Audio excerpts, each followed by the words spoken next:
Welcome to the Wealth is in the Details podcast. In this podcast, financial planner Peter Raskin helps families and business owners understand and prepare for their wealth journey. Along the way, thoughtful and detailed planning can provide clarity and confidence as clients confront a multitude of financial decisions. Listen in as Peter shares stories and insight into people's wealth journeys. Now, let's get into today's podcast. Hello and welcome to Wealth is in the Details with Peter Raskin from Raskin Planning Group.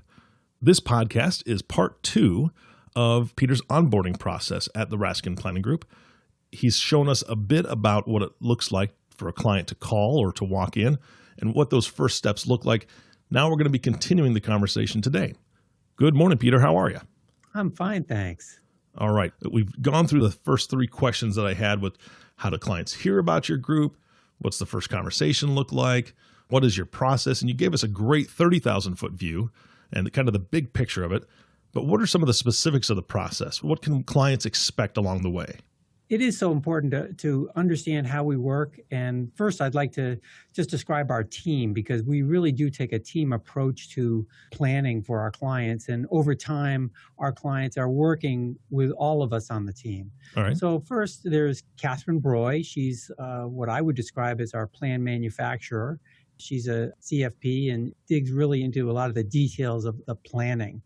There's John Dobrutz, who handles a lot of our investment implementation, and Ron Gans helps us with our insurance servicing and implementation, as well as retirement plan work. And we always have a college student intern who works for us sometime between 15 and 30 hours a week. And that's always a great pleasure to have interns work with us. They're always learning and helping us tremendously. And I bet bring a bit of energy too, I suppose. Yeah, exactly. That's great. And it's fun mentoring people. Yeah, absolutely. Our meetings are typically somewhere between 45 and 90 minutes long, depending upon what we're trying to accomplish in that meeting. After that, I think it becomes really difficult for us and our clients to still concentrate and get a lot done. Our first meeting is often in our office in downtown Boston. You'll be greeted when you enter the office, and we have coffee, water, tea, whatever kind of beverage you'd like, and we'll go into the conference room. If this is a first meeting, you may have brought some data with you, but that isn't always necessary. The first meeting is really a get-to-know-you meeting. You're trying to feel comfortable with us, and we want to describe what we do and how we do it. In that first meeting, you'll discuss your specific situation, your major concerns, your objectives. I'll show you what our fee contract looks like and any necessary legal disclosures. And you'll know the cost before we begin. We'll give you a document checklist and describe what we need from a data perspective. And that's really oftentimes the first meeting. It's about understanding what we're doing, and for us to understand what your primary objectives are. Peter, you said you have some data, or they may bring some data with them. What is the data, and why do you guys need it? Great question. So our focus is in building a financial plan or showing projections about our clients' financial circumstance. We think of it as a financial condition model. And in order to do that, we need data or the details of their financial life. We need to know what their financial accounts look like, their investments, their retirement accounts, their insurance. We like to see pay stubs. We want to see tax returns, estate planning documents, anything that is important to their financial life, including mortgage information and bank accounts and all that. So it's really important that we gather that data so that we can then build the necessary plan. The more detail, the more accurate our planning projections are.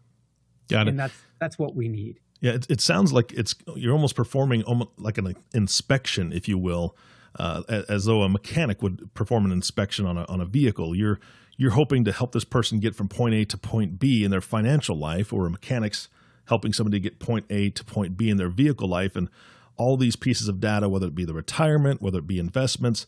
It's kind of like looking at the electrical system or the engine or the fuel system or the transmission. And if you don't have all those pieces, or you can't have access to all that to look at all of it, you're missing some key components to get you through that journey. Exactly.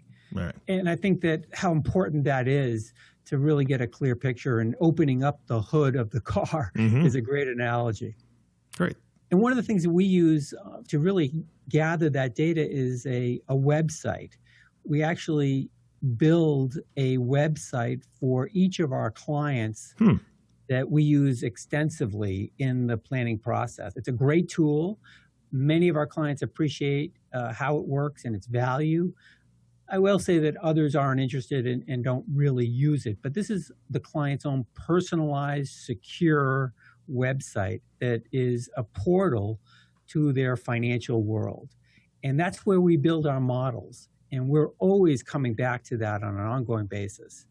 And our clients can see everything on this website. So if they've got accounts at any sort of financial institution that gives us that access, or we can access that data, and we get daily downloads of their financial data, including if the client wants bank accounts, mortgage information, investment accounts, retirement plans, and even budgeting if the client wants to go that far. That's great.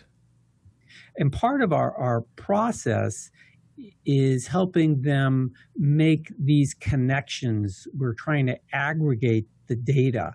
So there's a tool on the website where the client, again, and it's a very secure website, the client can authorize our website to gather information directly from their financial institutions, and then their accounts are uploaded and updated on a daily basis. And that's very helpful, especially as we're going through the process of the planning, which could take 2, 3, 6 months to complete. And so we want to deal with current values.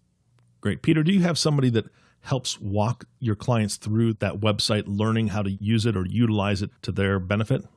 Yeah, great question. One of the steps in our process is a meeting with Catherine. And we usually do this via a conference call where Catherine will spend 20 to 40 minutes. It doesn't need to take a long time, but to introduce them to the website, really give them a tour and help them make connections, help them understand how to utilize it. And we're always available as time goes on to walk the client through that.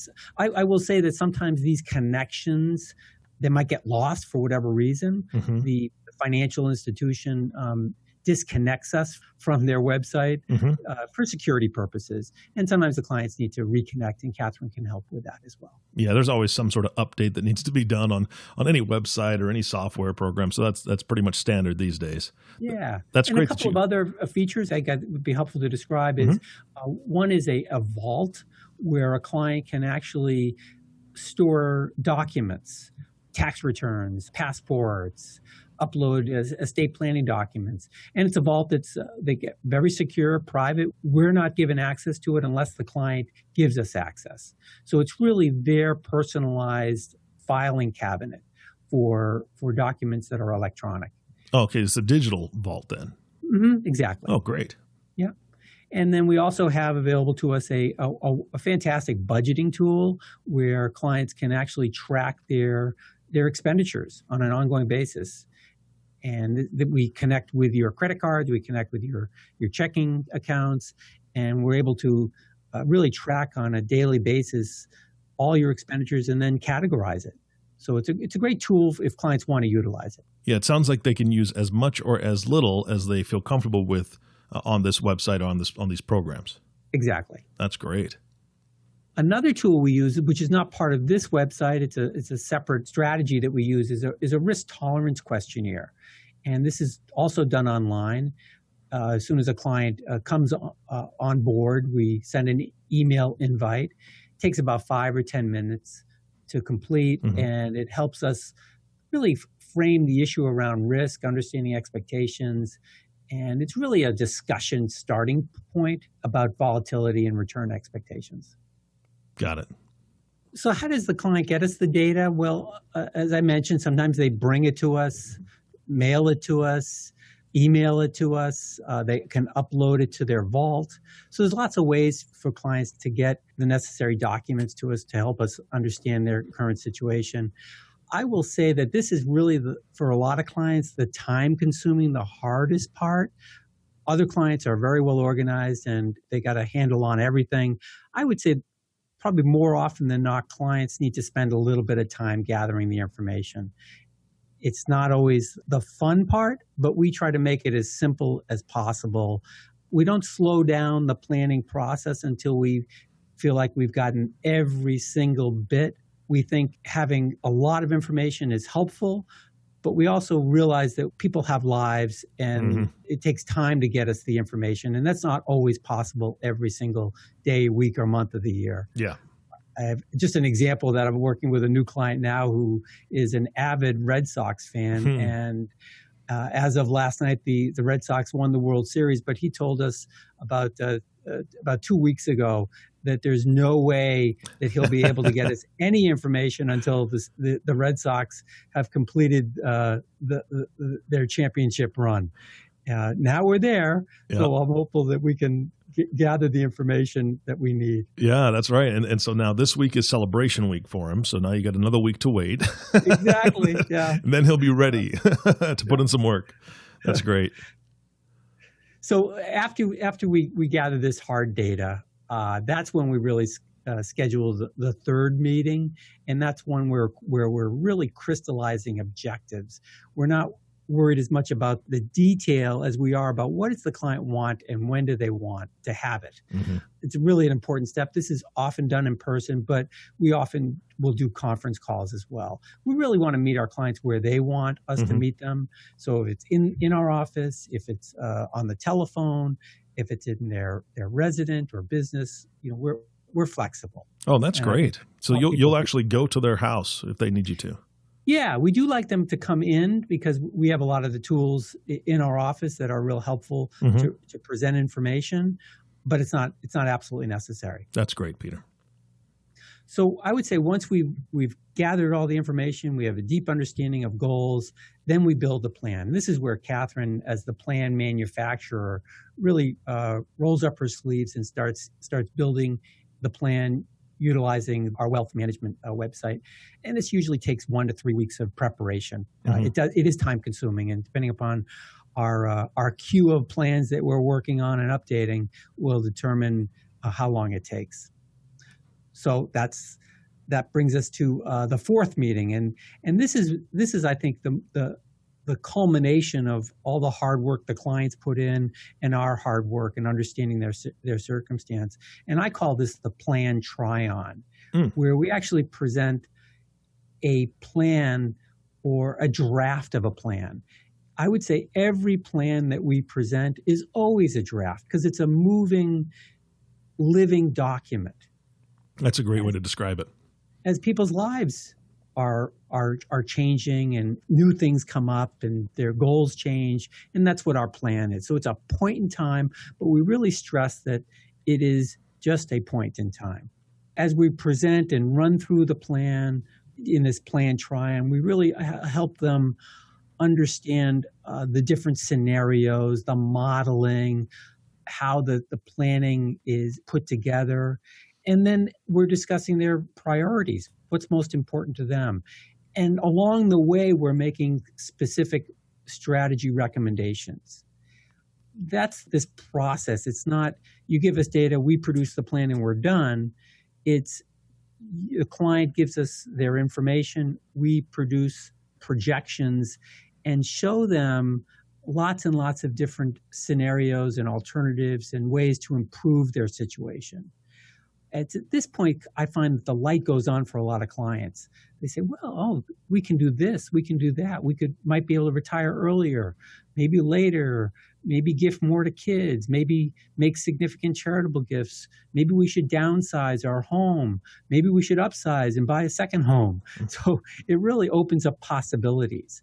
And again, back to that dreaming stage of our plan process, our visualization, it helps clients really understand what they can do or what they can't do. And that's an important part of the process as well. Oh, definitely. Definitely.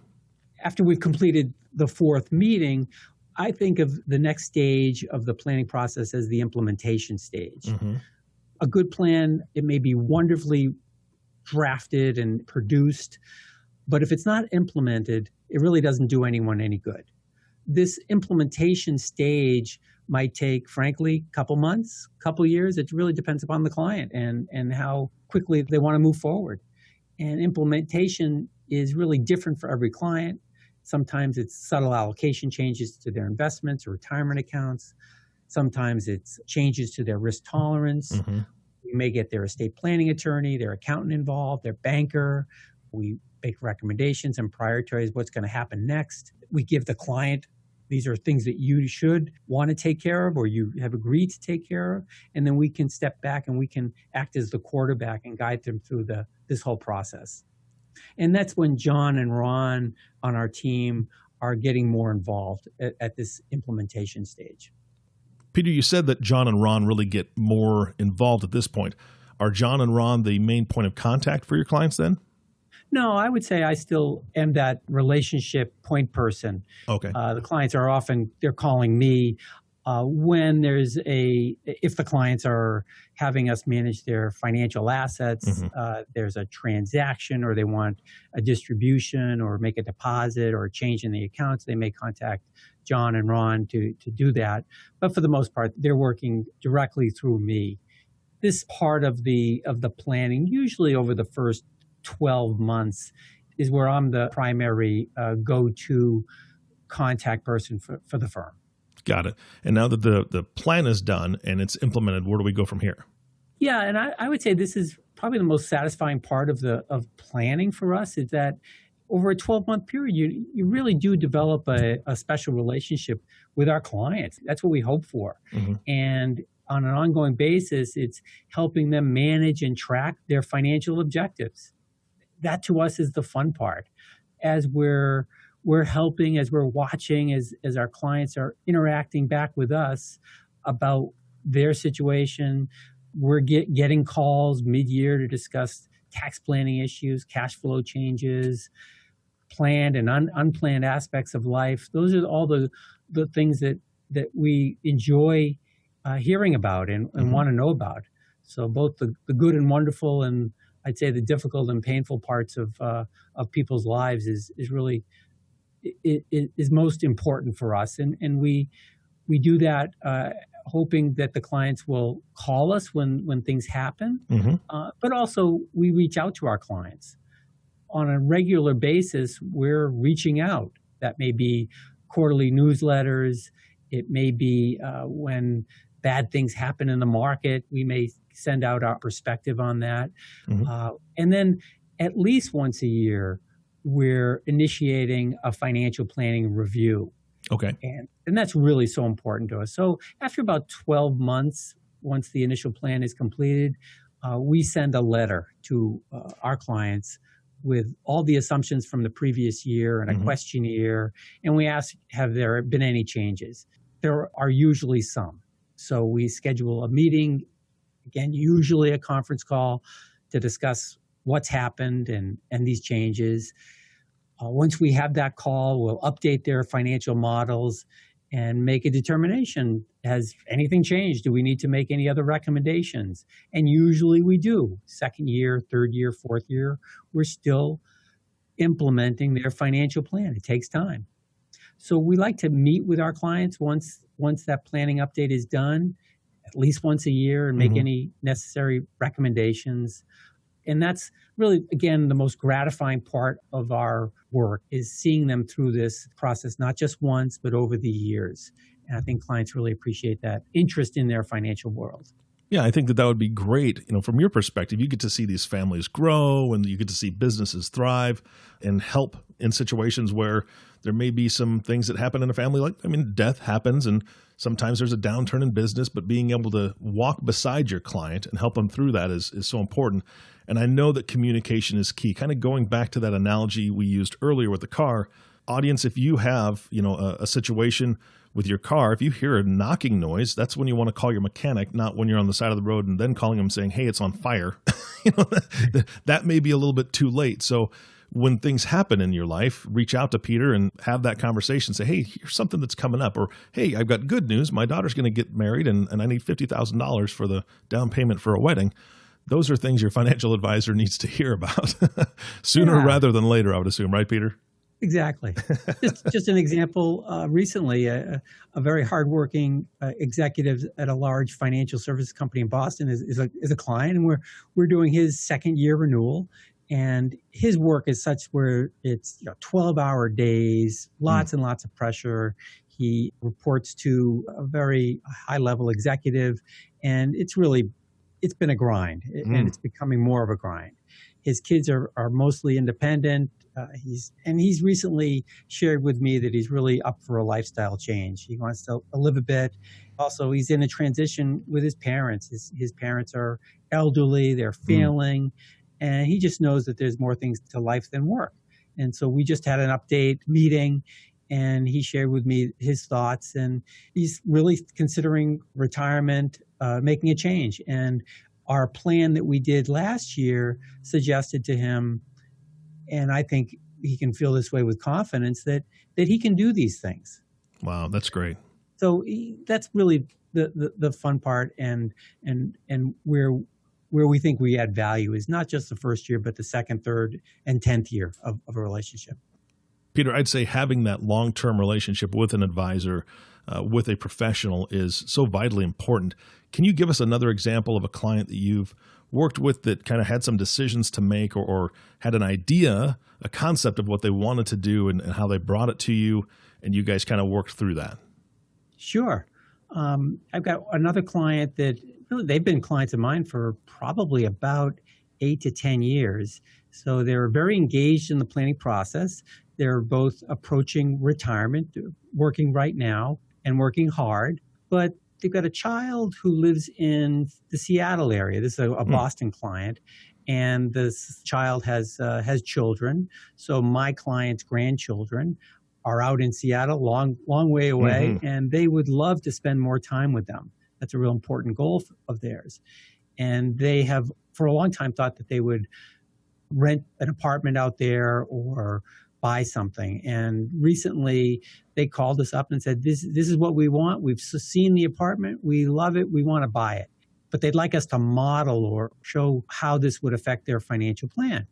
We did some modeling. We showed them purchasing this second home, not renting it. We modeled them renting it, Airbnb, providing Airbnb services, bringing in additional income. And we gave them lots of alternatives.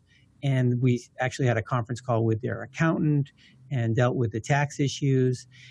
And it turned out that if they were to retain this property and retain the new property and retain the old property, that it would cost them a fair bit of money each and every year, but they could afford it over in the short run. In the long run, it became less affordable, and it's pretty clear that they need to eventually sell their Boston-based property and move out there full time. But the helpful part of this planning process was that they now have options, that they now understand what the consequences of their decision is. Last time I heard, which was late last week, they hadn't made a decision yet, but they will make a good decision for them because they've got the information that they need. And they felt so comfortable with it. They still have to, the hard part is now deciding whether they want this property or not. But at least they've got the data to be able to make the decision that's best for them. Yeah, absolutely. And being able to provide them those options, and also a relatively clear timeline. This is, like you said, in the short term, this could be doable. But in the long term, this is going to, how it's going to kind of affect you. So being able to say, okay, I'm not interested in leaving Boston next year, but maybe in 3 or 4 years, we would be okay with that. And that fits into the timeline. At least they have all those different things, whatever that timeline is or whatever those options are. They have all the information that they can make a good decision now and go back together and regroup and probably talk to their kids about it and talk amongst themselves, and then come back to you and really have a good plan to move forward. And you'll be with them every step of the way after that too. So that's the beauty of it. Yeah, exactly. All right. Well, do you have any final thoughts for today, Peter? Having a financial plan done is an ongoing life event. It never ends. So planning is something that we think is something that's so important and should be really done on an ongoing basis. Absolutely. And everybody listening, thank you so much for joining us and the Wealth is in the Details podcast with Peter Raskin. If you have not subscribed to the podcast yet, please click the subscribe now button below. This way, when Peter comes out with a new podcast, it'll show up directly on your listening device. This makes it much easier to share these podcasts with your friends and family. Again, thanks for listening today. For everyone at Raskin Planning Group, this is Eric Johnson reminding you to live your best day every day. We'll see you next time. Thank you for listening to the Wealth is in the Details podcast.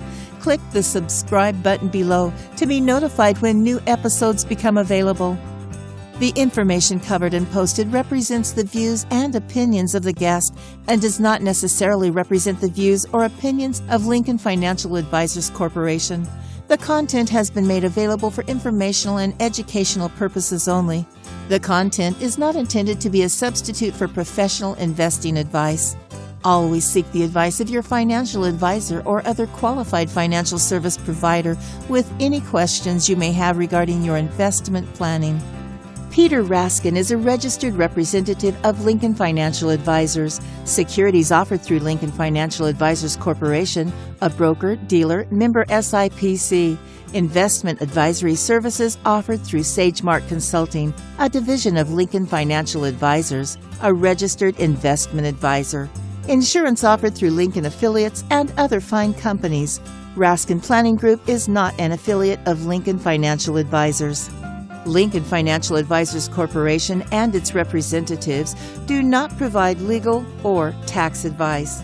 You may want to consult a legal or tax advisor regarding any legal or tax information as it relates to your personal circumstances.